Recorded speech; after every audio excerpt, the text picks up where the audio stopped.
One question for each game. Here we go. Heath, Chiefs at Bengals. Pacheco, start or sit? I would like to get away from him. I think this is going to be more of a passing game than a running game for the Chiefs. I think he is one of many running backs in that touchdown-dependent flex range. He's one of the guys I've not moved ahead of Dameon Pierce. I would definitely start Pierce over Pacheco.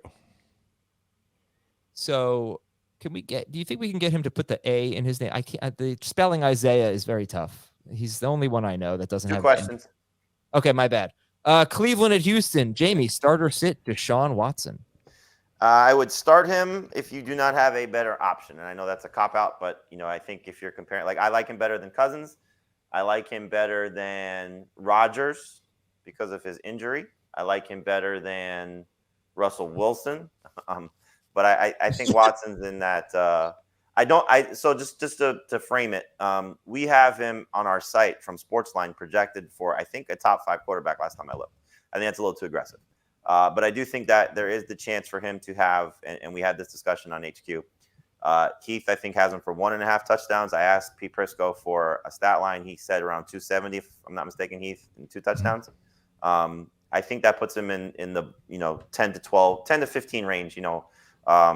With the hope that he's on the positive side of that if you're starting. And we don't know what he'll do in his first game back as a rusher either, because 270 and 2 with what he normally does as a rusher might put him in the top 8 discussion. But yes, if he's more of a pocket passer, then it would be in that 10 to 15 range. I'm starting him in 3 leagues. One is as a Kyler replacement. One is ahead of Garoppolo, and one is a 2-cube super flex league where I don't have Kyler also. I'm going to go out on a limb. I feel pretty confident in this Azer stat. I don't think the Texans have allowed a top 5 finish to a quarterback all season. Highest I can find right now, just quick glance, is QB8, Jalen Hurts. So that's interesting because they've seen the fewest pass attempts. It's really silly, but it's true. Yeah. Which is the best kind of Azer stat. Yeah, there you go. Silly but true. That's at Minnesota. Heath, are you feeling it? I am not feeling it. I think he is a touchdown-dependent flex outside of my top 36 wide receivers. But if you start 3 wide receivers in a flex like we do in a lot of our leagues, then I think you might be flexing them. Jamie, follow-up question on this because it has to be asked. What scenario gives you your highest ranking of a Jets wide running back? Like Michael Carter out and it's Knight, or Michael Carter in and it's Carter, and where would that running back be ranked? Right now, Knight is 24-ish in both formats. 23 maybe in one, 25 in another. Depending on how some of the touchdown-dependent running backs I have. So I might have him ahead of Jamal Williams, I think, in PPR, and right behind him in non, something like that. I still would probably rank Knight higher than Carter because I don't think Carter will be 100%. And so I think then we get the dreaded 3-headed backfield because I think Ty Johnson's going to have his opportunities as well. So I probably would go Knight, Carter, Johnson if Carter plays, and all 3 of them would be 30 or lower. Okay, got a comment here in the chat. Azer stats give me a headache from Rushman.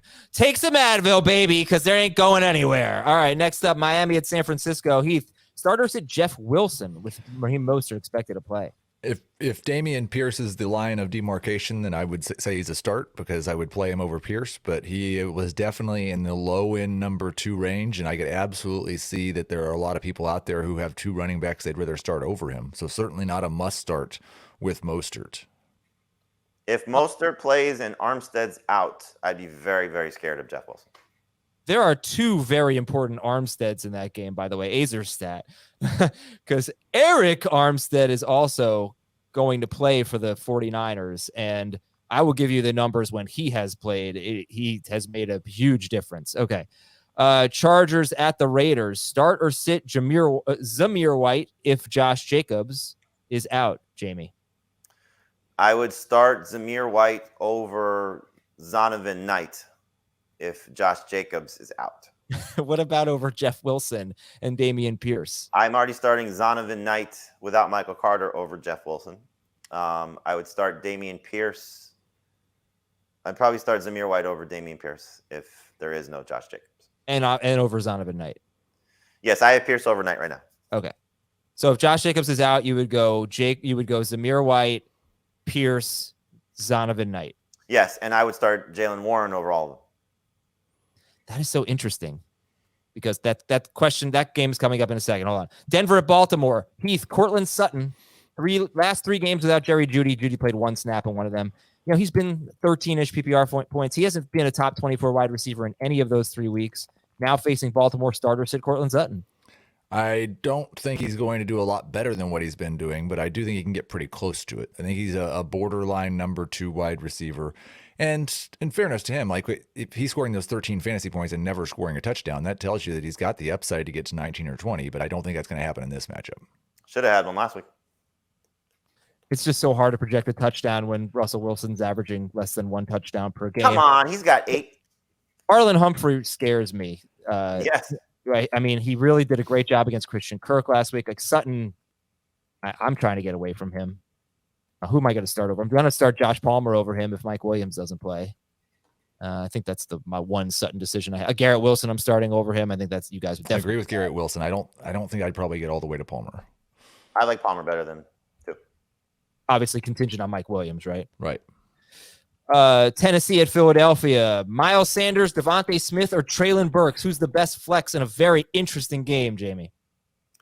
Miles Sanders, Devontae Smith, and Treylon Burks, is that what you said? Mm-hmm. In PPR, I'd go Smith, Sanders, Burks. In non-PPR or half PPR, I would go Sanders, Smith, Burks. And finally, Pittsburgh at Atlanta. You both can talk about this because I think you might disagree. What's the backfield split look like if Najee Harris is out? Jamie, you seem high on Jalen Warren. Does that mean you're not expecting much from Benny Snell if Najee's out? What's the split look like? I think Snell will supplement him. I think also there might be a chance Anthony McFarland gets a couple of touches as well. But everything that I've read seems to think like from the media, this isn't from Mike Tomlin, that the Steelers want to see what Jalen Warren looks like in a starter's role. So I think this is Jalen Warren's opportunity. The fact that he's not even on the injury report, I think is a great sign for him. I mean, go back, a month ago, 3 weeks ago, it was Jalen Warren's going to set for a larger role. Well, now he has that opportunity for a larger role. I don't think Benny Snell coming on in relief of Najee Harris is going to change what their approach was going to be for what Warren's role was. And remember, prior to him getting hurt, he was taking significant snaps already. So I think it's a unbelievable matchup. And, if he's the guy, to whatever extent he's the guy, 60%, 70%, 80%, 55%, there's a chance for him to be a really good fantasy option because the Falcons stink against running backs. Falcons do stink, and Warren is definitely my favorite Steelers running back. I think I maybe have a little closer split between him and Snell in the running game, but Warren pretty much dominating passing downs. He's somewhere between 24 and 30 for me at running back right now, and Snell's not in my top 30.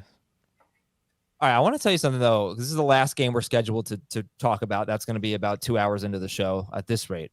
I want to give you this thought on this backfield here. And Atlanta, you say they stink against running backs. They don't always stink against running backs, but the 3 guys on 4 separate occasions who have had 6 big in a row, though, 18 or more points. Yeah, they do give up a lot of points, but when it comes to just yards per carry or rushing totals, they don't always stink. They do give up touchdowns, though. You're right. They have a bad defense, and that helps because they give up touchdowns. But look at the 4 guys who have really creamed them in the run game. Nick Chubb, Deontay Foreman twice, and Brian Robinson. All of them have had 105 or more yards. Foreman did it twice. What I noticed about them is those are big bruisers. And I'm not sure if that's anything. But that is more Snell than Warren, obviously. And it would be Najee Harris if he were going to play. So I did notice that the only running backs who have really crushed the Falcons on the ground have been between the tackles. I mean, Chubbs obviously can do everything, but between the tackles, bigger guys.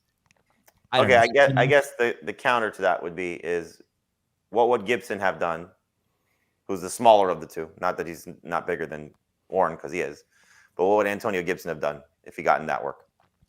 Well, I think Gibson had like 13 carries. He didn't have a good game. I can't really do anything other than to look at yards per carry. I know it's not the best thing, but it's the only thing I got. And Robinson was much better than I think to me it's more about the work that those guys had as opposed to necessarily the size of them. Yeah. Gibson had 9 carries. 9 carries. Sorry. There have been some running backs who have been in like the 14, 15 carry range and haven't done much at all on the ground against the Falcons. And just noticing the ones who have been really good have been the bigger guys. But all right, I assume nobody's going to care about that. It's kind of a reach.